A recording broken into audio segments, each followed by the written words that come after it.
కానీ ఆ జగన్మాత తిరిగి పార్వతి అయి ఆ ఈశ్వరుణ్ణి ఏ విధంగా పొందింది, ఈ కథంతా నాకు సవిస్తారంగా వినాలని చాలా కోరికగా ఉన్నదయ్యా.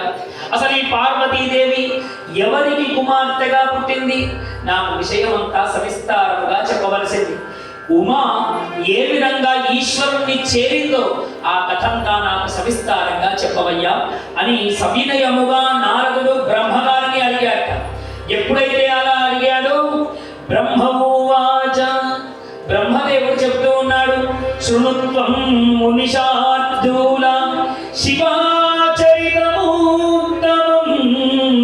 పావనం పరమం దివ్యం సర్వపాపహరం శుభం యదా దాక్షాయణీ దేవి హరణే సహితా ముదా హిమాచలే సుచిక్రీడే లీలయా పరమేశ్వరి. ఓ ఋషి శ్రేష్ఠ నారద, అద్భుతమైనటువంటి మునిషార్దూల అన్నాడు బ్రహ్మదేవుడు. అంటే మునులలో పులి వంటి వాడా అన్నాడు. నారదుని ముంచినటువంటి ముని పుంగవుడు ఈ లోకంలో ఎవరుంటారు? ఎందుకు అంటే ఆయన పేరే నారద. నారం దదాతీతి నారద అంటే ఎప్పుడు జ్ఞానాన్ని పంచిపెట్టేటువంటి గుణం ఉన్నటువంటి వాడు నారదుడు. అలాంటి నారదుడు ఈ ప్రశ్న వేసేటప్పటికీ పార్వతీ పరమేశ్వరులు ఏ విధంగా కలిశారు, ఆ పార్వతి శివుణ్ణి ఏ విధంగా పొందింది అన్న ప్రశ్నను ఎప్పుడైతే విన్నాడో, ఇప్పుడు బ్రహ్మదేవుడు ఎంత మంచి ప్రశ్న వేశావయ్యా, నీకు అద్భుతమైనటువంటి ఈ శివకథ ముదావహం, ఎవరు విన్నా అది ఆనందాన్ని కలిగించేటువంటి కథ. ఎవరు విన్నా వాళ్ళ చెవులో విన్నటువంటి వాళ్ళ చెవులో తేనె గరాటుతో పోసినటువంటి విధంగా తీయనైనటువంటి కథ. కాబట్టి అలాంటి కథను నీకు చెబుతాను వినవయ్యా. ఏ విధంగా దాక్షాయణి శివుణ్ణి చేరిందో నీకు అద్భుతంగా చెబుతాను వినవయ్యా అని, ఓ మహర్షి హిమవంతునకు మేనకాయను ప్రియురాలుండే. హిమవంతుడు అనేటువంటి మహారాజు ఒకడు ఉన్నాడు. హిమవంతుడు అంటే మంచు పర్వతపు రాజు అని, హిమగిరి రాజు. ఆయన మంచు పర్వతాలను తన మీద మొత్తం మంచును కలిగి ఉన్నాడు. అలాంటి హిమవత్ పర్వత మహారాజు మేనకాదేవిని వరించాడు. మేనకాదేవితో ఆయనకు వివాహము విధివశాత్తు జరిగింది. ఎప్పుడైతే మేనకాదేవితో ఆయనకు వివాహం జరిగిందో, బ్రహ్మన్ విధే మహాప్రాజ్ఞే వదమే వదతాంబరా మేనకాయా సముత్పత్తిం వివాహం చరితం తథా ధన్యా హి మేనకా దేవి యస్యాం జాతా సుధా సతీ అతో మాన్యా చ ధన్యా చ సర్వేషాం సావిత్రి పవిత్రితా. ఎప్పుడైతే వివాహం జరిగిందో, హే బ్రహ్మదేవ, ఈ హిమవత్ పర్వత మహారాజుతో కూడుకున్నటువంటి మేనకాదేవి ఆ హిమగిరిలో హాయిగా విహరించిందట. విహరించి రోజు పార్వతీ పరమేశ్వరులనే ఏ సతీదేవి రూపాన్నైతే పరమేశ్వరుడు మొదలు పొంది ఉన్నాడో ఆ సతీదేవినే మనసులో ఎప్పటికీ తలుచుకుంటూ ఉండేదట. అలా తలుచుకుంటూ ఒకనాడు ఎందుకనో తన భర్తతో క్రీడిస్తూ మనసులో అనుకున్నదట, సతీదేవియే నాకు కుమార్తె అయితే ఎంత బాగుంటుంది అని అనుకున్నదట. అనుకోగానే ఆ అమ్మవారు ఎందుకో మరి మేనక మాట విన్నదో. నిజంగా అందుకే చెప్పాము, మన అడ్రస్ గనక కరెక్ట్ గా ఉంటే ఏం కావాలో ఏం ఇవ్వాలో భగవంతుడే నిర్ణయం చేస్తాడు. మేనకాదేవి తన మనస్సులో అద్భుతమైనటువంటి సంకల్పం చేసింది. మంచి అడ్రస్ తో లెటర్ రాసింది. రాయగానే పరమేశ్వరే అనుకున్నది. ఎప్పుడైతే సతీదేవి తను ఆత్మార్పణము చేసుకున్నదో ఆ వెంటనే మేనకాదేవి ఇటు కోరుకోవడం, ఆమె ఆత్మార్పణం చేసుకోవడం, ఈ రెండు ఏకకాలంలో అయ్యి సతీదేవి అనుకున్నదట, నేను మళ్ళీ పుడుతూ ఈ మేనకాదేవి గర్భంలోనే, ఆమె కోరిక ఉన్నది కాబట్టి ఆమె గర్భంలోనే పుడతానని సతీదేవి కూడా సంకల్పించిందట. అలా ఎప్పుడైతే సంకల్పం జరిగిందో ఇప్పుడు వీళ్ళిద్దరి వివాహం కూడా సంభవించింది. సంభవించగానే మేనకాదేవి ఈ యొక్క హిమవత్ పర్వత మహారాజు అద్భుతంగా ఆ పర్వతాలలో క్రీడిస్తూ ఉన్నారు. వాళ్ళు అద్భుతమైనటువంటి భోగములన్నీ అనుభవిస్తూ ఉన్నారు. అలా అనుభవిస్తూ ఉంటే ఆ దంపతులకు దేవకార్యము నిర్వర్తించడం కొరకు నిజంగా భగవానుడు ఎప్పుడైనా ఒకరి కడుపులో ఆయన పుడుతున్నాడు అంటే, లేదా ఆ తల్లి పుడుతున్నది అంటే దేవకార్యములు చక్కబెట్టడం కొరకే. అందుకనే లలితా సహస్రనామాల్లో ఏమంటామంటే ఆ అమ్మవారిని శ్రీమాత శ్రీ మహారాజ్ఞి శ్రీమత్ సింహాసనేశ్వరి చిదగ్నికుండ సంభూత దేవకార్య సముద్రత. ఆ తల్లి దేవకార్యములన్నీ నెరవేర్చడం కొరకే ఉంటుంది. ఆ తల్లి దేవతలందరూ ఇప్పుడు బ్రహ్మ విష్ణు మహేశ్వరుడు అంటూ ఉన్నారు.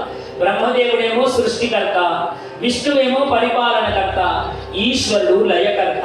అసలు ఈ ముగ్గురికి ఈ మూడు శక్తులు ఎలా వచ్చాయి? బ్రహ్మదేవుడికి సృష్టించే శక్తి, విష్ణువుకు పరిపాలించే శక్తి, రుద్రుడికి లయం చేసే శక్తి ఎలా వచ్చింది అంటే ఈ ముగ్గురి పక్కకు ఈ మూడు శక్తులు వచ్చి నిలబడ్డాయి. బ్రహ్మ పక్కకు సరస్వతి, విష్ణువు పక్కకు లక్ష్మి, ఈశ్వరుడి పక్కకు పార్వతి. ఇలా ఉన్నది కాబట్టే ఆ తల్లి దేవకార్య సముద్యత, దేవతల చేత ఈ ముగ్గురి చేత కార్యములన్నీ జరిపిస్తూ ఉన్నది ఆ తల్లి. అందుకనే ఆ అమ్మ ఎలాంటి అమ్మ? అమ్మలగన్నయమ్మ, ముగ్గురమ్మల మూలపుటమ్మ, సురారుల కడిపారెడి కుచ్చినయమ్మ, తన్నులో నమ్మిన వేల్పుటమ్మల మనంబుల గుండెడి అమ్మ, దుర్గమాయమ్మ కృపాధిచుట మహత్వ కవిత్వ పటుత్వ సంపదల్. ఆ అమ్మ మహత్వ కవిత్వ పటుత్వ సంపదల్. మహత్తత్వము, కవిత్వము, పటుత్వము ఈ మూడిటికి మూడు శక్తులు: మహాసరస్వతి, మహాలక్ష్మి, మహాపార్వతి. అందుకని ముగ్గురమ్మలకు మూలపుటమ్మ ఆ తల్లి. ఆ తల్లి మహాకాళి, మహాలక్ష్మి, మహాసరస్వతిగా ముగ్గురమ్మలు ఒకే చోట చేరి దుర్గాంబికగా మనందరికీ అనుగ్రహం ఇస్తుంది ఆ తల్లి. అలాంటి తల్లియే దేవకార్యములన్నిటినీ చక్కబెట్టేటువంటి లలితా స్వరూపంగా మనందరికీ దర్శనమిస్తుంది. జై బోలో లలితా భువనేశ్వరి మాతాకి, లలితా భువనేశ్వరి మాతాకి. ఇప్పుడు దేవకార్యము నిర్వర్తించాలి కాబట్టి ఎప్పుడైతే మేనక హిమవత్ పర్వత మహారాజు ఈ యొక్క హిమగిరులలో వాళ్ళు క్రీడిస్తూ ఉన్నారో, ఒకనాటి శుభ సమయంలో హిమవత్ పర్వత మహారాజు యొక్క శరీరంలో ఆ భగవతి యొక్క అంశ ప్రవేశించిందట. ఆ అంశ ప్రవేశించగానే హిమవత్ పర్వత మహారాజు అసలే తెల్లనైనటువంటి వెండి కొండ వలె ఆయన మెరిసిపోతూ ఉంటాడు. ఇప్పుడు ఆ అమ్మ శక్తి వచ్చి ఈయన యొక్క తేజస్సులో కలిసిపోయింది. ఆయన వెండి బంగారములు కలిస్తే ఏ విధంగా అరుణవర్ణం ఏర్పడుతుందో, అమ్మవారికి అరుణవర్ణం అంటే ఇష్టం కదా, అరుణాం కరుణాం తరంగితాక్షి. అలాంటి ఎర్రని వర్ణం లోపల ఆ పర్వతాలన్నీ మెరిసిపోతూ ఉన్నాయట. అక్కడక్కడ తెలుపు, అక్కడక్కడ ఎరుపు. అలా ఎరుపు తెరుపుల సంగమము చేత ఆ పర్వతాలు దేదీప్యమానముగా పర్వత మహారాజు మెరిసిపోతూ ఉన్నాడట. అలా మెరిసిపోతూ ఉంటే ఒకనాటి అద్భుతమైనటువంటి సమయంలో ప్రియురాలైనటువంటి తన యొక్క మేనకాదేవి గర్భమునందు తన తేజస్సును ఆధానము చేసే వాళ్ళిద్దరి సంగమం జరిగింది. ఎప్పుడైతే సంగమం జరిగిందో ఈయన యొక్క తేజస్సు ఆ మేనకాదేవి గర్భమునందు ఆధానము చేయబడిందట.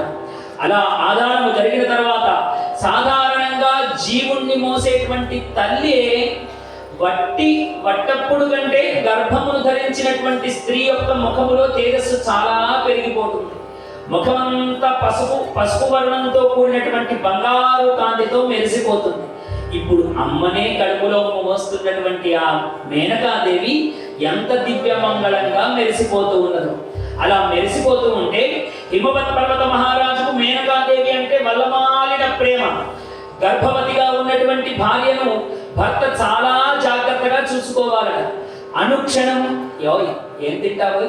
ఏం తింటావో అని అడుగుతూనే ఉండాలట. ఏమేం కోరికలు ఉన్నాయో ఆ కోరికలన్నీ గర్భవతిగా ఉన్నటువంటి భార్యకు తీర్చాలట. ఏ పదార్థము సహిపుతుందో ఆ పదార్థాన్ని బాగుగా తెచ్చిపెట్టాలట. ఏదైతే ఉకారముగా ఉంటుందో దాన్ని త్యజింప చేయాలట. కొండ మీది కోతిని అడిగినా ఆ సమయంలో తెచ్చిచ్చేటువంటి విధంగా భర్త ప్రవర్తించాలని శివపురాణం చెబుతూ ఉన్నది. మీరు అడిగారు తల్లులారా, అది ఆ హిమవత్ పర్వత మహారాజుకైతే సాధ్యమైంది. ఈ కాలంలో ఉన్న పిల్లలు అడిగితే పాప ఆయన కొండ మీదకి ఎక్కలేక, కోతులు దించలేక బాగా అదితో పాట చెట్టు లెక్క గలవా నరహరి కథ ఆయన్ని అడిగారు అనుకోండి, చాలా ఇబ్బంది. హర నమ పార్వతీపతయే, నమ పార్వతీపతయే. హిమవత్ పర్వత మహారాజు అడుగుతూ ఉన్నాడు, ఏం కావాలి మేనక, ఏం తింటావు, ఏ పదార్థం అంటే నీకు ఇష్టం, ఏదైనా కోరిక ఉన్నదా, ఏదైనా తీర్థయాత్రకు వెళ్ళాలనుకుంటున్నావా, ఇలాంటి కోరికలన్నీ అడుగుతూ ఉన్నారు. నిజంగా ఎవరైనా పురుషులు కానీ స్త్రీలు కానీ ఎప్పుడైనా కోరకూడని కోరికలు బాగా కోరుతున్నారనుకోండి, ఏమని గర్భవతి ఉన్నటువంటి కోరికల్లాగా ఏం కోరికలు కోరుతున్నావని పెద్దలు అలా దెప్పి కొడుస్తూ ఉంటారు కూడా. అది మగవాళ్ళు కానీ ఆడవాళ్ళను కానీ. గర్భవతికి బాగా తినాలన్న కోరికలు బాగా ఉంటాయట, కానీ ఉప్పు తింటే ఉష్ణం, పప్పు తింటే పైత్యంలాగా ఉంటుంది. అలా ఏది తిన్నా పైత్యమే, కానీ తినాలన్న కోరికలు మాత్రం పుడుతూ ఉంటాయి. అందుకనే ఏది తినాలని ఉంటుందో, ఎప్పుడు ఏ కోరిక కలుగుతుందో తెలియదు. కాబట్టి ఈ హిమవత్ పర్వత మహారాజు పట్టి బాగా అడుగుతూ ఉన్నట్ట. అడుగుతూ ఉంటే ఆ మేనకాదేవి ఏది చెప్పడం లేదని మేనకాదేవి యొక్క చెలికత్తెలను కూడా పురమాయిస్తూ ఉన్నట్ట. మీరడగండి అని వాళ్ళందరినీ బాగా పురమాయిస్తూ ఉన్నట్ట.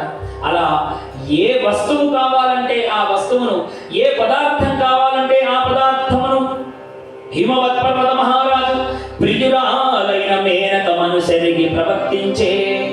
ఆ మేనక యొక్క మనస్సును ఎరిగి సంతోషపెడుతూ ఆయన సంపాదించినటువంటి ధనమును ఆమె కొరకే వినియోగిస్తూ అద్భుతమైనటువంటి భార్యను అద్భుతంగా సంతోషముగా చూసుకుంటూ ఉన్నట్ట. అలా ఎప్పుడైతే ఆ యొక్క దేవదేవి ఆ మేనకాదేవి గర్భం లోపలికి ప్రవేశించిందో ఆమె ముఖమంతా అద్భుతంగా తేజోవంతంగా మెరిసిపోతూ ఉన్నదట. ఒకనాటి అద్భుతమైనటువంటి శుభముహూర్తమునందు జగన్మాతను ధరించిన మహాతేజస్సు, శుభకరమైన అవయవములు కలిగినటువంటి ప్రియురాలిని చూసిన ఎప్పుడైతే ఆ దేవదేవిని గర్భమునందు కలిగి ఉన్నదో మేనకాదేవి, ఆమె యొక్క శరీరపు కాంతి ఎప్పటికంటే ఎన్నో రెట్లు అధికంగా మెరిసిపోతూ ఉందట. భర్త హిమవత్ పర్వత మహారాజు మేనకాదేవి లోపల అప్పటి వరకు చూడనటువంటి అందాలను చూసి ఎప్పుడూ లేనటువంటి కామమును కూడా పొందుతూ ఉన్నట్ట. భార్యను గట్టిగా ఆలింగనం చేసుకుంటూ ఉన్నట్ట. అలా ఆమె యొక్క అందచందములను చూస్తూ ఆమెకు కావలసినటువంటివి ఇస్తూ జగజ్జనన్ని కడుపులో మోస్తున్నటువంటి ఆ యొక్క మేనకాదేవికి అనేకములైనటువంటి ఉపచారములను చేస్తున్నట్ట. ఆనందపడిపోతూ ఉన్నట్ట. ఓ నారదా, విష్ణువు మొదలైన దేవతలందరూ కూడా ఆ సమయంలో మేనకాదేవి గర్భములో ఆ జగదీశ్వరి పెరుగుతున్నదని తెలిసి వాళ్ళందరూ అక్కడికి వచ్చారట. హిమవత్ పర్వతం దగ్గరికి వచ్చి మేనకాదేవి గర్భం దగ్గరికి వచ్చి ఆ జగజ్జనని అందరూ ప్రార్థిస్తూ ఉన్నారట. దుర్గే జయ ప్రాజ్ఞే జగదంబ మహేశ్వరి, సత్యవ్రతే సత్యవరే, త్రిసత్యే సత్యరూపిణి, సత్యస్థే సత్యసుప్రీతే, సత్యయోనే చ సత్యశః, సత్యసత్యే సత్యనేత్రే, ప్రపన్నాం శరణం చ తే.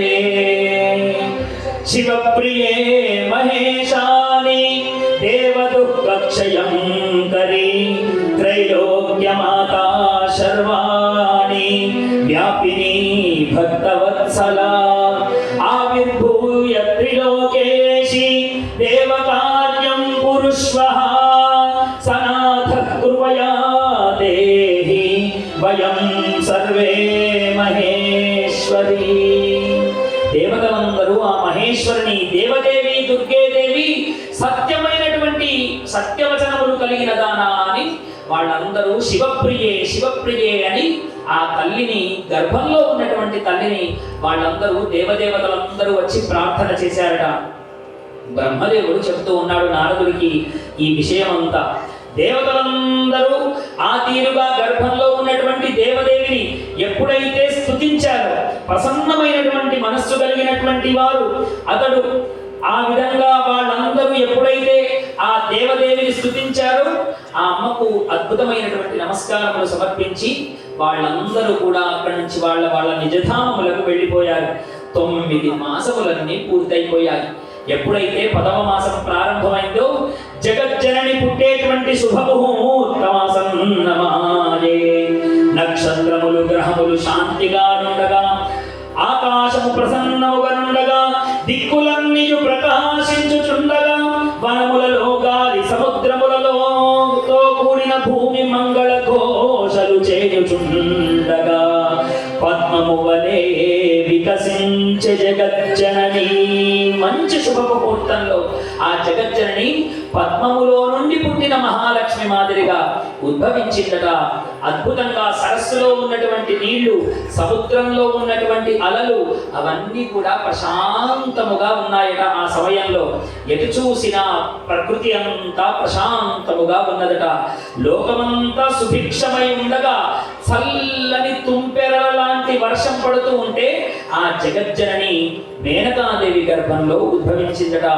మహర్షి ఎప్పుడైతే సుఖమైనటువంటి స్పర్శ బాగా వేడివేడిగా ఉందనుకోండి, అలా చల్లని పిల్ల తెమ్మెరల లాంటి గాలి వచ్చి మన శరీరాన్ని తాకితే ఎంత హాయి కలుగుతుందో, ఎప్పుడైతే జగజ్జనని పుట్టిందో లోకంలో ఉన్నటువంటి పిపీలకాది బ్రహ్మ పర్యంతము, అంటే చిన్న పెండలో ఉన్న పురుగు దగ్గర నుంచి బ్రహ్మ పర్యంతము ఆ అద్భుతమైనటువంటి స్పర్శను పొందారట. అమ్మ జగజ్జనని పుట్టిందిరా అని అందరూ అనుకున్నారట. అన్ని జీవరాశులు అన్నీ అనుకున్నారట. చూడండి, అమ్మనే పుట్టిందనేటువంటి ఈ మాట ఎంత అద్భుతమైనటువంటి అనుభూతిని మనందరికి ఇస్తుందో చూడండి. మన అందరినీ పుట్టించేటువంటి అమ్మ ఇప్పుడు ఒక గర్భంలో పుట్టింది. దేనికోసము అంటే మళ్ళీ ఈశ్వరుణ్ణి చేరడం కొరకు ఆ తల్లి పుట్టింది. ఎలా సాధ్యమైంది అంటే ఆమె ఎప్పుడైతే సతీదేవిగా నవవిధమైనటువంటి భక్తి మార్గములలో ఈశ్వరుణ్ణి ఆరాధన చేసిందో, తన శరీరం విడిచిపెట్టిన తర్వాత మళ్ళీ ఈశ్వరుణ్ణి పొందడానికి మేనకా గర్భంలో ఆవిడ ఆవిర్భవించింది. ఎప్పుడైతే ఆవిర్భవించిందో ఆ తల్లి వెంటనే ఎలా గోచరించిందా తల్లి, అద్భుతమైనటువంటి ఖడ్గం చక్రగదేశు చాపరిధాం శూలం భుషుండీం శిరః శంఖం సందదతీం కరైస్త్రినయనాం సర్వాంగభూషావృతాం నీలాస్మద్యుతిమాస్య పాదదశకాం సేవే మహాకాళికాం యామస్తౌ స్వపితే హరౌ కమలజో హంతుం మధుం కైటవం. ఆమె అద్భుతమైనటువంటి సర్వాభరణముల చేత, సకల ఆయుధముల చేత దర్శనమిచ్చిందట. అలా దర్శనమివ్వగానే హిమవత్ పర్వత మహారాజు ఈ యొక్క మేనకాదేవి ఆ దివ్యమంగళమైనటువంటి రూపాన్ని చూసి వాళ్ళు నివ్వెరపోతూ ఉన్నారట. వాడిద్దరికి అలా ఎందుకు దర్శనమిచ్చింది అంటే, మేనకాదేవి అనుకున్నదే కదా, సతీదేవే నాకు కుమార్తె అయితే ఎంత బాగుంటుంది, మరి లోకప్రీతిగా లోకాచారముగా పుట్టగానే అంటూ ఏడుస్తూ పుట్టింది అనుకోండి, ఈవిడ సతీదేవిని ఆవిడకి ఎలా తెలుస్తుంది? అది తెలుసుకోలేదు కాబట్టి పుట్టింది నేనే అని చెప్పడానికి ఆ తల్లి సంపూర్ణమైనటువంటి ఆయుధ సంపత్తి చేత పుట్టి ఆ విధంగా దర్శనమిచ్చింది.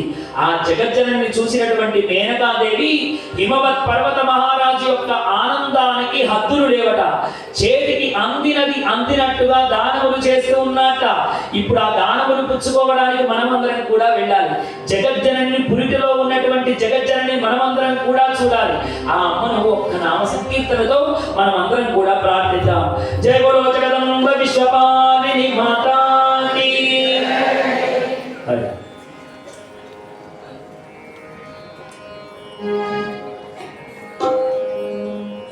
అమ్మా భవానీ లోకాల ఓంకార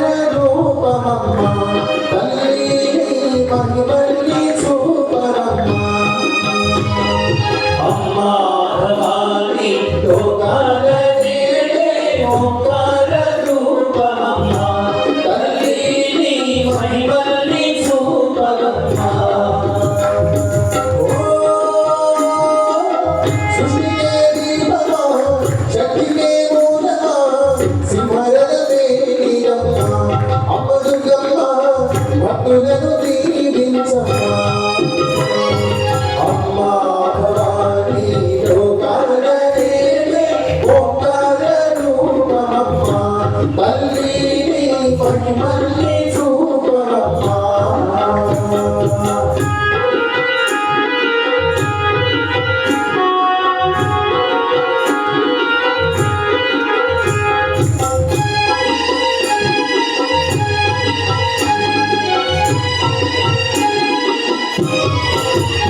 అమ్మా చందనమే పూసిన వల్లు చూడు అమ్మా చందనమే పూసిన వల్లు చూడు అమ్మా పొన్నమి పుట్టిల్లుగా కళ్ళు చూడు అమ్మా పొన్నమి పుట్టిల్లుగా కళ్ళు చూడు అమ్మా కోటి వెలుగులా చూడు అమ్మ ముగురమ్మల మూల పుటమ్మ నీ అడుగునే కానాడు అమ్మా చెప్పుల్ని కొట్టినా నడక చూడు అమ్మా చెప్పుల్ని నాటినా కీర్తి చూడు వెయ్యి సూర్యులే వెలిసిన శక్తిని చూడు మనుషుల్లో దేవుడి భక్తిని చూడు నీ పాద సేవయే మాకు పుణ్యం అమ్మా నీ చూపు సోకినా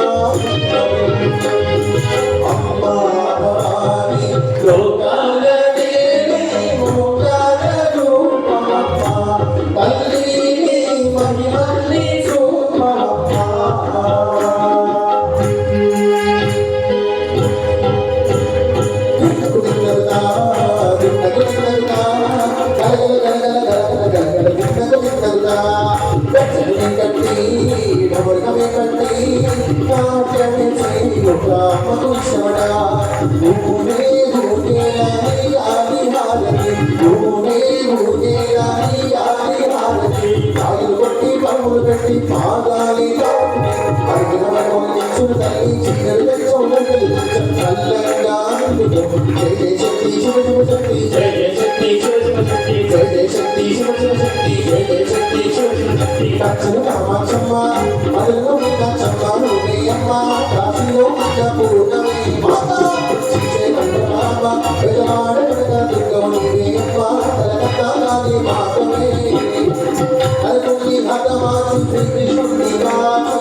సత్యభామి సిద్ధి చూపినామే లోక భారతి భూమి వైమోహి సాటి లేని సదాటి భగవాని నువ్వు సాధపరిచే యుద్ధమే తోడుచుడైన సైతుడుగా నీ బదలు నీ దాగవచ్చగా బ్రహ్మకు తేజస్సు విష్ణుకు తేజస్సు నీ బదలు నీ దాగవచ్చగా నీ బదలు నీ దాగవచ్చగా నీ బదలు నీ దాగవచ్చగా భవాని యోగాలనే ఓంకార రూపమమ్మా తల్లిని మహిమల్ని చూపమమ్మా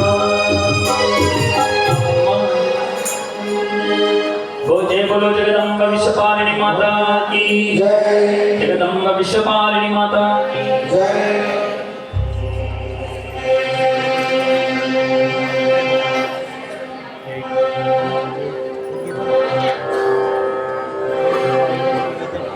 हर नमः पार्वती पतये हर हर नमः पार्वती पतये हर नमः पार्वती पतये అలా ఎప్పుడైతే ఆ తల్లి పుట్టిందో ఆ తల్లిని చూసినటువంటి హిమవత్ పర్వత మహారాజు మేనకాదేవులు ఇద్దరు ఆనందంతో ఉప్పొంగిపోయారు. మళ్ళీ లౌకికమైనటువంటి కూతురుగా మారిపోయి ఏడుస్తూ వాళ్లకు చిన్న పాపగా మారిపోయిందట ఆ తల్లి. ఎప్పుడైతే చిన్న పాపగా మారిపోయి ఏడుపులు ఏడుస్తూ ఉన్నదో ఆ ఏడుపు కూడా మనోహరముగా ఉన్నదట. కోకిల రాగంలాగానే ఉన్నదట ఆ తల్లి ఏడుపంతా కూడా. కాబట్టి ఆ తల్లిని చూస్తున్నటువంటి హిమవత్ పర్వత మహారాజు అప్పటికే ఆయనకు అనేక మంది పుత్ర సంతానమున్నా ఆనంద సంబంధం కలగక ఎప్పుడైతే జగజ్జనని పుత్రికగా పొందాడో హిమవత్ పర్వత మహారాజు యొక్క ఆనందానికి హద్దులు లేవట. అందుకని అనేకములైనటువంటి వస్తువులన్నీ దానములు ధర్మములుగా చేశాట. అలా ఒక శుభముహూర్తమున పుట్టినటువంటి ఆ పిల్ల యొక్క రూప సంపదను చూసి ఎలా ఉన్నదట ఆ పిల్ల పుట్టినటువంటి పిల్ల అద్భుతమైనటువంటి శ్యామల వర్ణమున నుండే శ్యామల వర్ణంలో ఉన్నదట. పూర్తి తెలుపుగాక పూర్తి నలుపుగాక ఒక శ్యామల వర్ణంలో నిండైనటువంటి కమల పుష్పము లాంటి కన్నులు కలిగినదై ఉన్నదట. అలాంటి ఆ పిల్లను చూసి కాళీ అని నామకరణం చేశారు ఆ తల్లికి. అందరూ కాళీ కాళీ కాళీ అని ముద్దుగా పిలుస్తూ ఉన్నారట. శుక్లపక్ష చంద్రబింబం వలె ఆ కాళీ పెరుగుతూ ఉన్నదట. ఆమె ఆడుతూ పాడుతూ ఉంటే చెలికత్తెల మధ్యలో తెల్లని ఆ మంచు కొండల మధ్యలో ఆడుతూ ఉంటే అద్భుతంగా మెరిసిపోతూ ఉన్నదట. అనేకములైనటువంటి ఆటపాటల చేత ఆనందమును పొందుతూ ఉన్నదట. చిన్ననాటి నుండే ఈశ్వరారాధనయన్న ఈశ్వరుడి మీద ప్రేమను చాలా పుట్టుకతోనే నేర్చుకున్నదట. ఇష్ట సకుల చేత శీలగుణము చేత అద్భుతమైనటువంటి మంచి మర్యాద చేత పెరుగుతూ ఉన్నదట. ఇలా సకల గుణ సంయుతురాలై పెరుగుతున్నటువంటి ఆ కాళీని అందరూ చూసి హాయిగా ఆనందంగా కాలం గడుపుతూ ఉన్నారట. శరత్కాలపు చంద్రబింబము వలె, శరత్కాలంలో చంద్రబింబము మనము కోజాగర్తి పౌర్ణమి అంటాము. ఆ రోజున చంద్రబింబము ఎంత ప్రకాశంతో మెరిసిపోతుందో ఈ కాళీ శరీరము కాళీ ముఖం కూడా అలా మెరిసిపోతూ ఉన్నదట. వర్షము ఏ విధంగా అయితే చల్లని తుంపెరలతో కూడినటువంటి వర్షము ఎంత చలువతో ఉంటుందో ఈమె ఎక్కడ అడుగు పెడితే అక్కడ అలాంటి చలువదనాన్ని కలిగి ఉన్నదట. ఆమె నడకలో గంగ వలె నడుస్తూ ఉన్నదట. గంగా నది ఎంత వయ్యారంగా నడుస్తుందో అలా ఈమె నడుస్తూ ఉంటే గంగా నదియే నడుస్తున్నదా అన్నంత వయ్యారముగా నడుస్తూ దినదిన ప్రవర్ధమానమై పెరుగుతూ ఉన్నదట. ఆ విధంగా పెరుగుతూ ఉంటే బ్రహ్మదేవుడు నారదుడికి తెలియజేస్తూ ఉన్నాడు, ఓ మహర్షి, భవిష్యత్తున ఈ కాళీ తపమునకు ఉపక్రమించగా ఈ కాళీ భవిష్యత్తులో తపస్సుకు వెళుతుందయ్యా నారద. అలా తపస్సుకు వెళితే తల్లి ఏమంటుందో తెలుసో, అబ్బో వద్దు, అబ్బో వద్దు అని తల్లి వారుస్తుంది. ఏ కూతురైనా ఇష్టంగా పుట్టినటువంటి కూతురు తపస్సుకు నేను ముక్కు పూసుకొని అడిగి వెళ్తానంటే ఊరుకుంటుందా? అబ్బో వద్దు, అబ్బో వద్దు అనేటువంటి మాటల చేత తన కూతురును ఆపుతుంది. సంస్కృతమున ఇప్పుడు మనం చెప్పుకున్న ఈ రెండు మాటలకి రెండు అక్షరాలతో అర్థాన్ని చెప్పిందండి సంస్కృతం. అబ్బో వద్దు అనేటువంటి మాటలకు అర్థం ఏమిటి అంటే ఉమా, ఉ అంటే అబ్బో, మా అంటే వద్దు అని అర్థము. అలా ఆమెకు ఉమా ఉమా అన్న పేరు సార్థకమైపోవు. ఆమె ఎప్పుడు ఉమా ఉమా ఉమా అంటే అబ్బో వద్దమ్మా తపస్సుకు వెళ్తానని ఈమె, ఆమె ఉమా ఉమా అని ఆమె. అదే పేరుతో అలా పడిపోయి ఆమె ఉమా సార్థక నామధేయురాలై ఈ లోకంలో పరిఢవిల్లుతుందయ్యా నారద అనేటువంటి మాటను తెలియజేశాట. అలా ఆమె సర్వాభరణ భూషితురాలై అద్భుతంగా ఆ హిమవత్ పర్వత ప్రాంతంలో తను క్రీడిస్తూ ఉన్నదట. గొప్ప కాంతులు విరజిమ్మె అగ్నిశిఖలతో దీపము వలె, మందాకిని పాలపుంత వలె, బ్రహ్మాండములోని నక్షత్రము వలె ఎలా మెరిసిపోతూ ఉన్నదట. గొప్ప కాంతులు విరజిమ్మేటువంటి అగ్నిశిఖల వలె.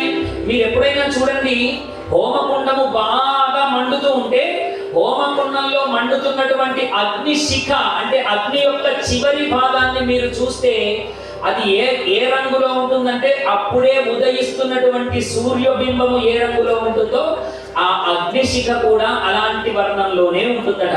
అలా పార్వతీదేవి గొప్ప కాంతులు విరజిమ్మేటువంటి అగ్నిశిఖల వలె మెరుస్తూ ఉన్నదట. మందాకిని నదిలో, మందాకిని నది మాదిరిగా ఆమె నడుస్తుంటే, మందాకిని అంటే గంగా నది, అలా నడకలో మందాకిని పోలి ఉన్నదట. బ్రహ్మాండంలో ఉన్నటువంటి నక్షత్రాలన్నీ ఒక చోట కుప్పపోస్తే అవన్నీ ఎంత ప్రకాశమును కలిగి ఉంటాయో ఈ ఉమ యొక్క శరీరం అంతా అంత ప్రకాశముగా మెరిసిపోతూ ఉన్నదట. అలా మెరిసిపోతూ ఉంటే ఆమె అలా ఆడుకుంటూ ఉంటే, ఆడపిల్ల అంటే ఏ తండ్రికైనా ముద్దే కదా. అలా హిమవత్ పర్వత మహారాజు ఉమా ఉమా ఉమా అని పదే పదే పిలుస్తూ ఆ తల్లిని గట్టిగా ఆలింగనం చేసుకొని అలా నుదురు మీద ఒక ముద్దు పెట్టి ఆ తల్లితో తను కూడా ఆటపాటలలో నిమగ్నమైపోతూ ఉండేవాడట. కూతురుని ఎంత అద్భుతంగా ముద్దాడుతూ ఉన్నాడో హిమవత్ పర్వత మహారాజు. బ్రహ్మ ఉవాచ. ఇలా కాలం గడుస్తూ ఉన్నది. కాలం గడుస్తూ ఉంటే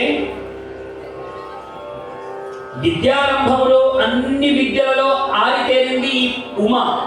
అన్ని విద్యాభ్యాసములన్నీ చేసింది. శివజ్ఞాని శివలీలను నెరింగన వారిని శ్రేష్ఠుడైన నీ ఒకనాడు. బ్రహ్మదేవుడు నారదుడితో చెబుతూ ఉన్నాడు, శివజ్ఞానివి నీవు. ఎందుకు అంటే ఒకనాడు నీకు అహం బ్రహ్మాస్మి అన్నటువంటి ఆ మత్తు నీకెక్కితే శివజ్ఞానమును బోధ చేశాడు నీకు విష్ణుమూర్తి. కాబట్టి ఆనాటి నుండి నీవు నారద శివజ్ఞానిగా నువ్వు మారిపోయావు. అలాంటి శివజ్ఞానివి శివుడే ఆజ్ఞాపించాడన్నట్టుగా నీ ఒకనాడు ఆ హిమవత్ పర్వత మహారాజు గారింటికి వెళ్ళావయ్యా. వెళితే హిమవత్ పర్వత మహారాజు ఏం చేశాడో తెలుసా? తన కూతురైనటువంటి ఆ ఉమను నీకు పరిచయం చేశాడు. రాగానే సమస్తములైనటువంటి అందచందాల రాసి ఆ ఉమ వచ్చి నీ పాదములను స్పర్శించి నమస్కారం చేస్తే హిమవత్ పర్వత మహారాజు ఏమడిగాడు? ఆ యొక్క ఉమ యొక్క హస్తవాసిని చూడమని చెప్పాట. పండితులు ఎవరైనా వస్తే జాతకం అడుగుతారు కదా, అలాగే నారదుణ్ణి ఈ యొక్క కాళీ జాతకాన్ని చూసి చెప్పమని చెప్పాట. అయ్యా, నా కూతురికి యుక్త వయసు వస్తోంది, పెళ్లి చేయాలని అనుకుంటూ ఉన్నాం, ఎలాంటి వరుడు వస్తాడు, ఎక్కడి నుండి వస్తాడు, వాడి గుణగణాలేమిటి, ఆమె యొక్క హస్తవాసిని చూసి చెప్పరాదు అని అడిగాట. అప్పుడు నారదుడు ఆ ఉమ యొక్క హస్తవాసిని తీసుకొని అద్భుతంగా చూశాట. చూసి ఉండబద్దలు కొట్టినట్టుగా చెప్పేశాట. అయ్యా హిమవత్ పర్వత మహారాజా, సర్వసంగ పరిత్యాగి, అసలు దేని మీద చిత్తం లేనటువంటి వాడు, దిగంబరుడు ఒంటి మీద వస్త్రం లేనటువంటి వాడు, ఆవు బూరలను పట్టుకున్నవాడు, ఎద్దు బూరలను ఆవు బూరలను కొమ్ములను పట్టుకున్నటువంటి వాడు, దానిలోనే ఆహారమును స్వీకరించేటువంటి వాడు, కపాల భస్మములు ధరించేటువంటి వాడు, ఇదిగో ఇలాంటి వాడు నీ కూతురుకు అల్లుడుగా వస్తారయ్యా. ఇది తథ్యము, నేను చెప్పేటువంటి మాట ఎన్నటికీ పొల్లుపోదు అనేటువంటి మాటను తెలియజేశాట. ఎప్పుడైతే ఆ మాటను చెప్పారో ఇప్పుడు మేనకాదేవి హిమవత్ పర్వత మహారాజు యొక్క మనసులో పెద్ద రాయి వేసినంత పని అయిపోయిందట. ఈమెమో నక్షత్రములన్నీ కుప్పబోస్తే ఎంత అందంగా ఉంటుందో పార్వతీదేవి అంత అందచందాలతో ఉన్నది. ఇప్పుడు వీడేమో జాతకం చూడ ఎందుకు అడిగానో జాతకం అన్నట్టుగా ఈ విధంగా చెప్పేశాడు. సర్వసంగ పరిత్యాగి సన్యాసి భర్తగా వస్తాడంటే ఏ తల్లిదండ్రులైనా ఎలా ఆనందపడతారు.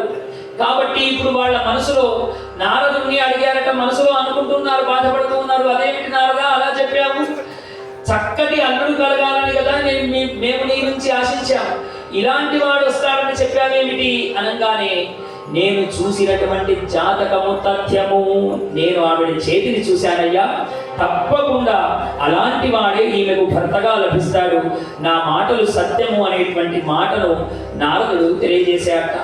హర నమః పార్వతీపతయే, నమః పార్వతీపతయే, నమః పార్వతీపతయే.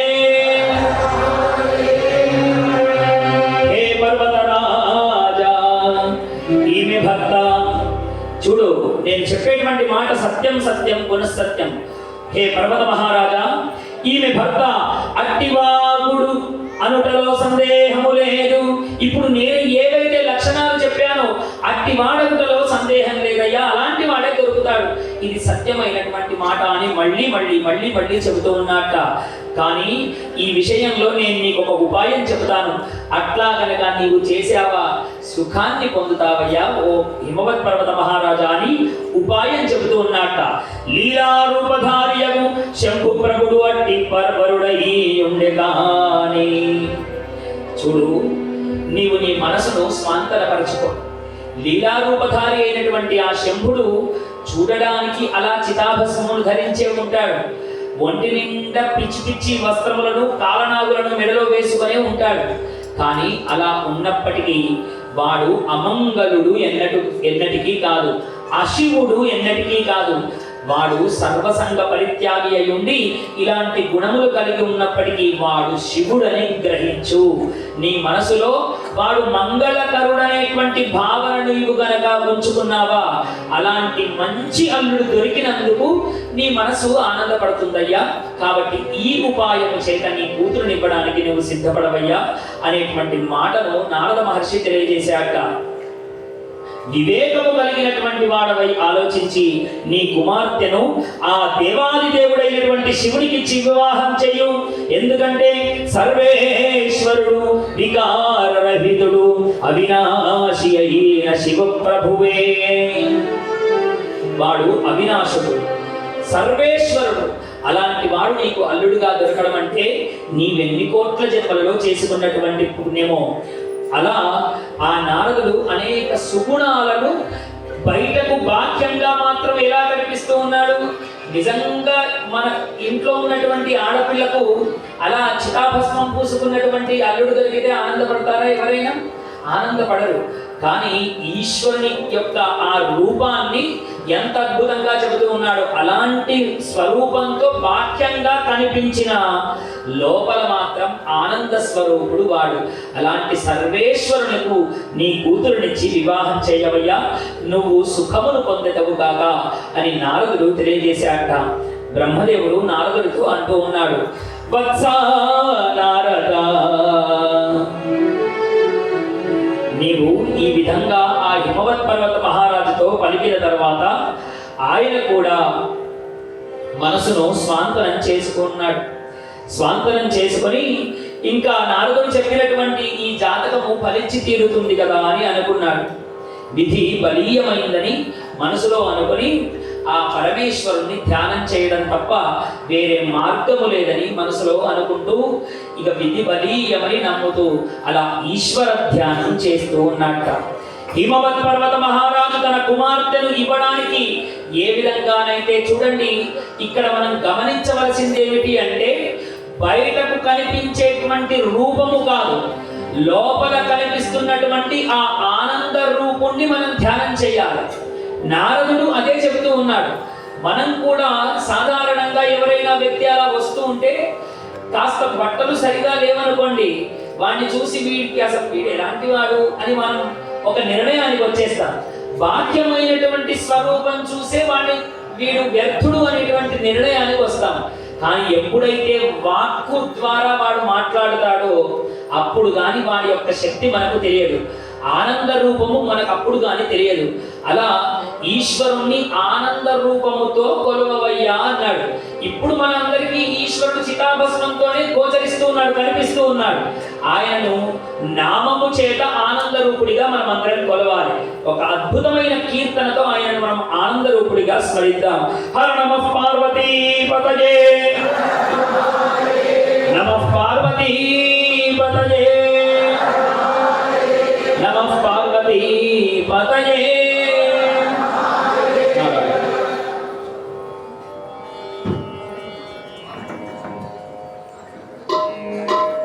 కాశీ విశ్వనాథ తండ్రి విశ్వనాథ, నువ్వే తండ్రివైతే ఆ తల్లి విశాలాక్షి, నువ్వే నాకు సాక్షి. కాశీ విశ్వనాథ హర హర మహాదేవ, శంభో హర హర మహాదేవ, హర హర మహాదేవ, శంభో హర హర మహాదేవ.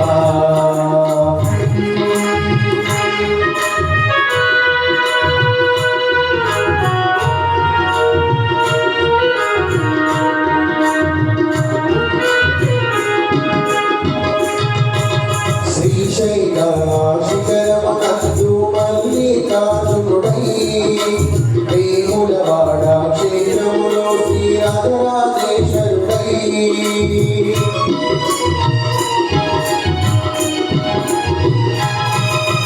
శ్రీశైల శిఖరమునందు మల్లికార్జునుడై వేములవాడ క్షేత్రములు శ్రీరాజరాజేశ్వరుడై కాళేశ్వరము నందు వెలసిన కాలకంఠుడై అంబేరుగోవా మల్లన్న దేవా నీ దర్నామాకు తీర్చవరున్నారయ్యా కాశీ విశ్వనాథ తండ్రి విశ్వనాథ హర హర మహాదేవ శంభో హర హర మహాదేవ హర హర మహాదేవ శంభో హర హర మహాదేవ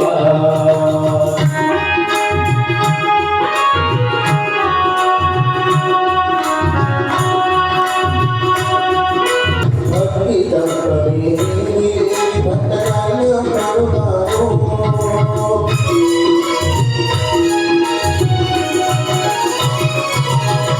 మనసే కల్పించిన మంజునాథుడనవుతాను భక్తి తంత్రమే భక్తరాయ కరుణారో తెలిసి తెలియక కొలిచే చిన్న భక్తుడను మన్నించరావా మల్లన్న దేవా మాకు నీవు తప్ప విగ్రహున్నారయ్యా కాశీ విశ్వనాథ తండ్రి విశ్వనాథ నువ్వే తండ్రివైతే నా తల్లి సాక్షి నువ్వే నాకు సాక్షి కాశీ విశ్వనాథ హర హర మహాదేవ శంభో హర హర మహాదేవ హర హర మహాదేవ శంభో హర హర మహాదేవ హర హర మహాదేవ శంభో హర హర మహాదేవ హర హర మహాదేవ శంభో హర హర మహాదేవ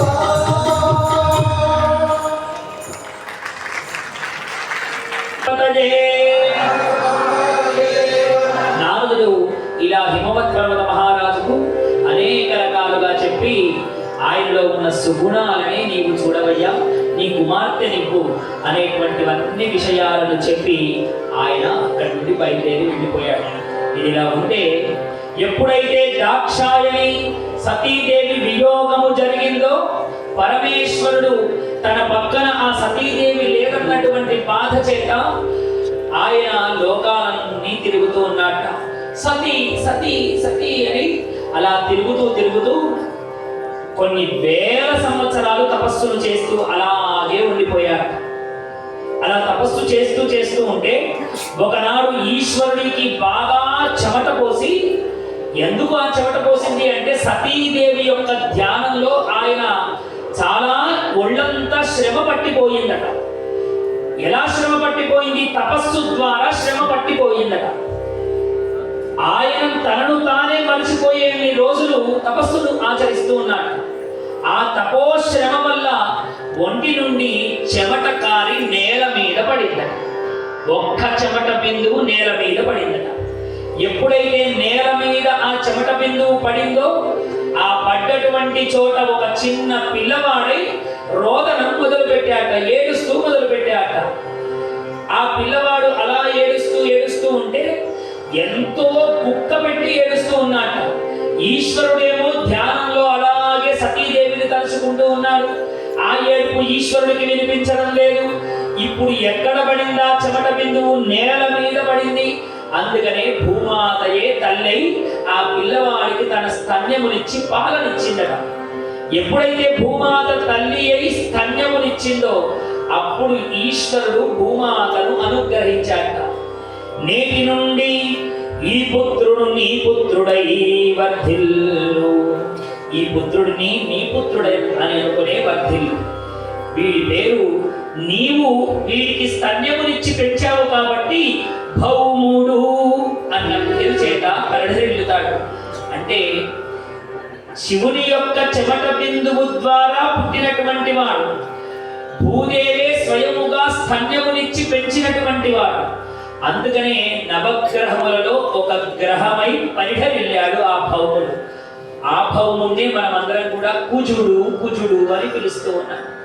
కుజగ్రహంగా ఆ యొక్క లోకంలో ఆయన భూమాత యొక్క పుత్రుడిగా ఈ లోకంలో పరిఢవిల్లాడు. అందుకనే జాతకంలో ఎవరైతే కుజుడు ఏకాదశ స్థానంలో ఉంటారో వాళ్ళు రియల్ ఎస్టేట్ రంగంలో బాగా ముందుకు నడుస్తూ ఉంటారు. అద్భుతమైనటువంటి భూమికి సంబంధించినటువంటి అద్భుతమైనటువంటి క్రయ విక్రయాలు చాలా జరుగుతూ ఉంటారు కుజానుగ్రహం ఉన్నటువంటి వాడు. ఇక కుజదోషం ఉంటే తెలుసు, పెళ్లిగా, పెళ్ళైతే పిల్లలుగా, పెళ్ళైతే భార్య భర్తను తిడుతుంది, భర్త భార్యను తిడతాడు. ఇలా అనేకములైనటువంటి బాధలను కూడా కుజగ్రహం మన అందరికీ అందిస్తూ ఉంటాడు. అలా కుజగ్రహం మన అందరి మీద అనుగ్రహం ఇవ్వాలి అంటే ఇవాళ ఆ శివుని యొక్క చెమట ద్వారా పుట్టిన ఈ కుజోత్పత్తి ఎవరైతే వింటారో వాళ్ళ జాతకంలో ఎలాంటి కుజదోషములున్నా అవన్నీ పటాపంచలేవు. ఈశ్వర అనుగ్రహం చేత అందరికీ ఐశ్వర్య సంపదలు కలుగుతాయని ఇదిగో శివపురాణం మనకు తెలియజేసింది. హర నమః పార్వతీ పతయే, నమః పార్వతీ పతయే, నమః పార్వతీ పతయే. నారదుడు పలుకుతూ ఉన్నాడు. నారదుడు బ్రహ్మ సంవాదంగానే శివపురాణం నడుస్తూ ఉన్నది. నారదుడు ప్రతి ప్రశ్నలు వేస్తూ ఉన్నాడు, బ్రహ్మను అడుగుతూ ఉన్నాడు, ఇటు విష్ణువును అడుగుతూ ఉన్నాడు.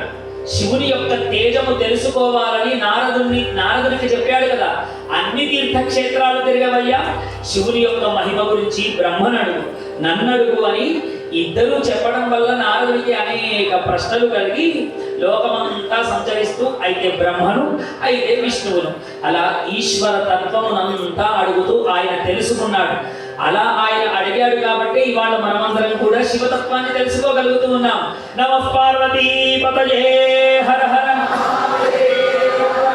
హే విష్ణు, హే విష్ణు. నారదుడు అడుగుతూ ఉన్నాడు, నేను చాలాసార్లు తారకాసురుడు అనేటువంటి వాడి పేరు విన్నా. అసలు ఈ తారకాసురుడు ఎవడు? వీడెందుకు ఈ లోకంలో పుట్టాడు? పుట్టి దేవతలను బాగా హింసించాడని విన్నా. అదే తారకాసురుడు ఈశ్వర అనుగ్రహం చేత కుమారుని వల్ల వాడు మరణించాడని కూడా విన్నాను. ఈ తారకాసుర వృత్తాంతము నాకు వినాలని చాలా కోరికగా ఉన్నదయ్యా, నాకు చెప్పవలసింది అని అడిగితే ఇప్పుడు ఆ వృత్తాంతాన్ని నారదుడికి చెబుతున్నటువంటి భయాన్ని మనమందరం కూడా వింటూ ఉన్నాం. బ్రహ్మదేవుడు చెబుతున్నట్ట ఈ వృత్తాంతాన్ని నారదుడికి, హే దేవర్షి, నీవు నా కుమారులలో శ్రేష్ఠుడవు, విష్ణు భక్తుడవు, నా కుమారులలో శ్రేష్ఠుడవయ్యా నారద మహర్షి. నీకు ముందుగా తారకాసురుని యొక్క వృత్తాంతము అద్భుతంగా చెప్తాను వినవయ్యా. నా మానసపుత్రుడైనటువంటి మరీచి అనేటువంటి ఒక ఋషి ఉన్నాడు. ఆ మరీచి అనేటువంటి ఋషికి కశ్యప ప్రజాపతి ఒక పుత్రుడు ఉన్నాడు. ఆ కశ్యప ప్రజాపతికి ఇద్దరు భార్యలు, దితి అదితి అని ఇద్దరు భార్యలు. దితి గర్భముననేమో అందరూ దేవతలు పుట్టారు. అదితి గర్భంలో దేవతలు పుట్టారు, దితి గర్భంలో రాక్షసులు పుట్టారు. ఎందుకు అంటే ఒకనాటి సాయంకాలము ఈ కశ్యప ప్రజాపతి సాయం సంధ్యా సమయంలో ఆయన సంధ్యావందనం ఆచరిస్తూ ఉంటే దితికి కామపు వాంఛలు కలిగి కశ్యప ప్రజాపతి దగ్గరికి వెళ్ళి నాథా నా కోరిక తీర్చు అని అడిగిందట. కశ్యప ప్రజాపతి కళ్ళు తెరిచి, ఓ దితి, భార్య కోరిక తీర్చడం భర్త ధర్మం, కానీ ఇది సమయం కాదు, ఇది అసుర సంధ్య వేళ, ఇది రుద్రునకు ప్రీతికరమైనటువంటి సమయం. ఈ సమయంలో సంగమిస్తే కాలాంతకులైనటువంటి పుత్రులు పుడతారు, కానీ యోగక్షేమములు కలిగించేటువంటి లోకరక్షకులు పుట్టరు అన్నాడు. అనగానే కామము చేత కళ్ళు మూసుకున్నటువంటి దితి నా కోరిక ఇప్పుడే తీర్చవలనని మంకు పట్టుకొని తన భర్తతో సంగమించింది. ఆ సంగమ ఫలితము చేతనే దితి గర్భమున ఇద్దరు మహారాక్షసులు పుట్టారు. వాళ్ళే హిరణ్యకశపుడు, హిరణ్యాక్షుడు. ఇలా ఇద్దరు రాక్షసులు పుట్టి వాళ్ళిద్దరు కాలాంతకులై పుట్టారు. ఎప్పుడైతే కాలాంతకులై పుట్టారో వాళ్ళిద్దరిని చూసినటువంటి దితి నెత్తి పట్టుకున్నదట. అయ్యో ఏమిటి ఈ పరీక్ష, ఆయన ఎంత చెప్పినా వారించినా వినకుండా సంగమించి ఈ కష్టాలను కొని తెచ్చుకున్నాను అనుకున్నదట. వెంటనే కశ్యప ప్రజాపతి అన్నట్ట, నీకు ప్రాయశ్చిత్తం కలిగింది కాబట్టి వీళ్ళిద్దరిలో ఒకడి కడుపున మహాభాగవతోత్తముడు పుడతాడు, వాడే ప్రహ్లాదుడు అవుతాడు అని ఆశీర్వచనాన్ని కూడా ఇచ్చాడు. ఆ కథను అలా ఉంచితే ఈ ఇద్దరు కూడా విష్ణువు చేతిలో మరణిస్తారు అనేటువంటి విషయాన్ని చెప్పాట.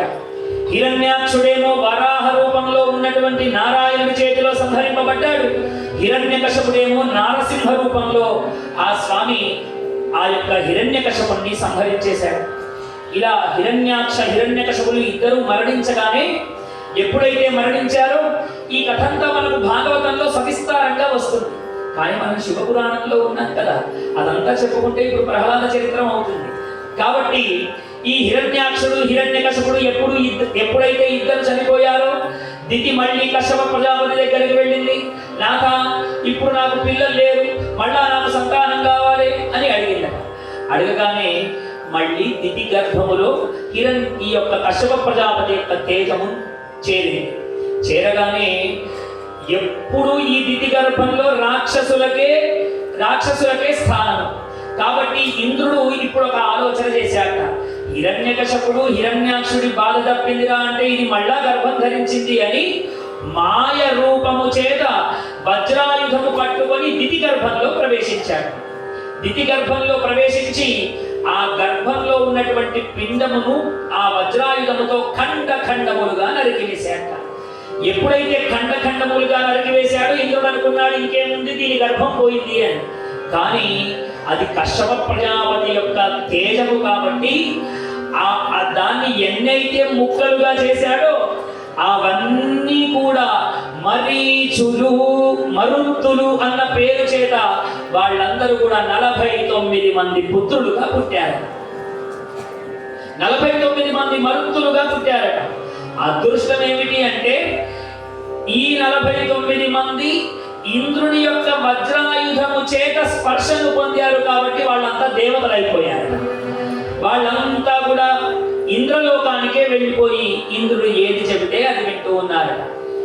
ఈ విషయం తెలిసినటువంటి అదితి, అయ్యో నా కడుపున మహాతేజోవంతులైనటువంటి కుమారుడు పుట్టాలని నేను సంకల్పిస్తే ఈ 49 మంది వెళ్ళి ఆ ఇంద్రుడి సంకలో చేరారేమిటి అని బాగా బాధపడిందట. బాధపడి మళ్ళీ కశ్యప ప్రజాపతిని దగ్గరికి వెళ్ళింది. నాకు ఇప్పుడు మళ్ళీ సంతానం కావాలని అడిగిందట. ఇప్పుడు కశ్యప ప్రజాపతి, నీకు ఘోరమైనటువంటి తపస్సాధన చేయు, ఆ తపస్సాధన ఫలితము చేత మాత్రమే నీకు సంతానము ప్రసాదిస్తాను అన్నట్ట. అలా చెప్పగానే దితి 1000 సంవత్సరములు ఘోరమైనటువంటి తపస్సాధన చేసిందట. ఎంత ఘోరమైనటువంటి తపస్సాధన అంటే ఆకాశము నేల ఏకమైపోయిందా అన్నటువంటి కుంభవృష్టి వర్షంలో తడుస్తూ తపస్సు ఆచరించిందట. ఎర్రటి ఎండలో తపస్సు ఆచరించిందట. ఒళ్ళు కొరికే చలిలో తపస్సును ఆచరించిందట. అట్లా 3 కాలములను మరిచి తన శరీరాన్ని మరిచి ఆవిడ అద్భుతమైనటువంటి తపస్సాధనను చేసిందట. అలా తపస్సాధన చేయడం వల్ల మనస్సు పరిపూర్ణమై శ్రద్ధాభక్తుల చేత బ్రహ్మదేవుని యొక్క అనుగ్రహాన్ని పొందింది దితి. ఎప్పుడైతే ఆ దితి అలా పొందిందో బ్రహ్మదేవుణ్ణి వరం అడిగింది. ఏం వరం కావాలి అని అడిగితే, ఇంద్రుని కంటే బలమైనటువంటి వాడు, ఇంద్రాది దేవతలను సంహరించువాడు, అలాంటి కొడుకు నాకు పుట్టాలి అన్నదట. అనగానే తథాస్తు అన్నాడు బ్రహ్మదేవుడు. ఎప్పుడైతే తథాస్తు అన్నాడో ఇంకేముందండి, మళ్ళీ తేజస్సు కలిసింది. కలవగానే ఆ యొక్క అద్భుతమైనటువంటి దితి గర్భంలో ఒక పుత్రుడు జన్మించాడట. వాడు ఎలాంటి పుత్రుడు అంటే ఇంద్రుని యొక్క తేజము కంటే బలమైనటువంటి వాడు, దేవతల కంటే బలమైనటువంటి వాడు కావాలని కోరింది కాబట్టి వాడి పేరు వజ్రాంగుడని నామకరణము చేసే, వాడి పేరు వజ్రాంగుడు అని పేరు పెట్టారు. ఈ వజ్రాంగుడు పుట్టగానే దితి చెప్పిందట, పుత్ర నీవు ఇంద్రాది దేవతల మీద యుద్ధం చేసి నా కోరిక తీర్చు అన్నదట. ఇంకేముందండి, వజ్రాంగుడు పెరిగి పెద్దవాడయ్యాడు, అనేక విద్యలయందు ఆరితేరాడు, ఇంద్రాది దేవతలందరినీ జయించేశాడు.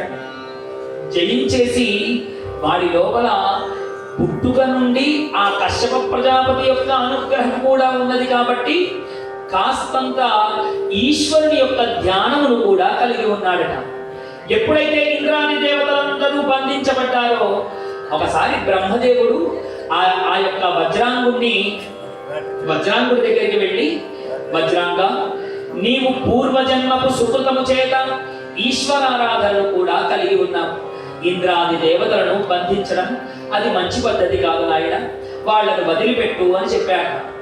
వజ్రాంగుడు అన్నట్ట, నేను నా ఇష్టపూర్వకంగా నేను ఈ పని చేయలేదు బ్రహ్మదేవ, నా తల్లి కోరిక నెరవేర్చడానికి నేను ఈ పని చేశాను అన్నాడు. అనగానే బ్రహ్మదేవుడు అనేక విధాలుగా చెప్పాడు. చెప్పిన తర్వాత మనసు మార్చుకొని ఈ వజ్రాంగుడు ఇంద్రాది దేవతలందరినీ వదిలిపెట్టాడు.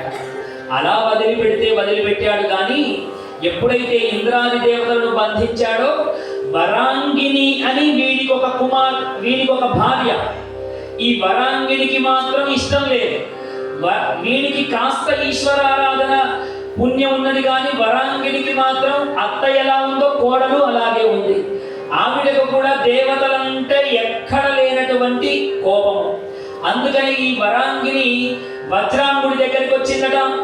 ఏ విధంగా అయితే అత్తగారు కశ్యప ప్రజాపతిని కోరిక అడిగిందో నాకు మహాబలశాలి పుత్రుడుగా కావాలని, ఈ వరాంగి కూడా తన భర్త అయినటువంటి ఈ యొక్క వజ్రాంగుణ్ణి ఒక కోరిక కోరిందట. నాకు కూడా ఒక బలిష్ఠుడైనటువంటి కొడుకు కావాలి అని అడిగిందట. వీడు ఆ భార్య యొక్క కోరికను తీర్చాలనేటువంటి ఆ ఆలోచన చేత ఉండగా వజ్రాంగి ఏమడిగింది, ఇంద్రాది దేవతలను సంహరించేవాడు, త్రిభువములలో 3 భువనాలలో వాడికి ఎదురులేనటువంటి వాడై ఉన్నటువంటి కొడుకు నాకు కావాలి అన్నది. బ్రహ్మదేవుడు చెబితేనేమో వాళ్ళందరినీ విడిచిపెట్టాడు. ఇప్పుడు భార్య కోరిక తీర్చడానికి ఆమె యందు తన తేజమును నిక్షిప్తం చేస్తే అలాంటి కొడుకు పుట్టాడనుకో మళ్ళీ బ్రహ్మదేవునికి మాట తప్పిన వాడవుతాడు. ఇప్పుడు ఏం చెయ్యాలో తోచనటువంటి స్థితిలో వజ్రాంగుడు ఉండిపోయాడు. అలా తోచనటువంటి స్థితిలో ఉండగా ఈశ్వరుని ఆరాధిస్తున్నటువంటి వాడికి భార్య పట్ల భర్తృధర్మమే గొప్పదని తెలిసినటువంటి వాడు భార్య యొక్క కోరికను తీర్చడానికే వాడు ముందుకు వచ్చాట. అలా వరాంగిని కూడా గర్భవతి అయి అద్భుతమైనటువంటి వజ్రతుల్యము కలిగినటువంటి శరీరము కలిగిన ఒక పుత్రునికి జన్మనిచ్చిందట. కశ్యప ప్రజాపతి వాడి జాతకములు అన్నిటినీ చూసి వీడు రాబోయే కాలంలో దేవతలకు కంటకుడిగా మారతాడని వాడి పేరు తారకుడు అని నామకరణం చేశాడు. పుట్టగానే ఈ తారకుడు మహాబలశాలిగా పెరుగుతూ ఉన్నాడు. పెరిగి ఇంద్రాది దేవతలందరినీ చావబాదుతూ ఉన్నాడు. ఇంద్రాది దేవతలు ఎక్కడ కనిపిస్తే అక్కడ వాళ్ళ శరీరాన్ని హూనం చేస్తూ ఉన్నట్ట, కనిపిస్తే యుద్ధం అన్నట్టుగా యుద్ధం చేస్తూ ఉన్నట్ట. ఇంద్రాది దేవతలు స్వర్గలోకాలను ఆ ఇంద్రలోకమును విడిచిపెట్టి వాళ్ళందరూ ఈశ్వర నామ సంకీర్తన చేస్తూ పారిపోయారట. ఇప్పుడు ఆ దేవతలకు బలం రావాలన్నా మనకు ఆ తారకాసురుడి యొక్క బలము, తారకాసురుడి నుంచి మనము రక్షించబడాలన్నా ఈశ్వర సంకీర్తన మనము చేయక తప్పదు. హర నమః పార్వతీ పతయే, నమః పార్వతీ పతయే, నమః పార్వతీ పతయే.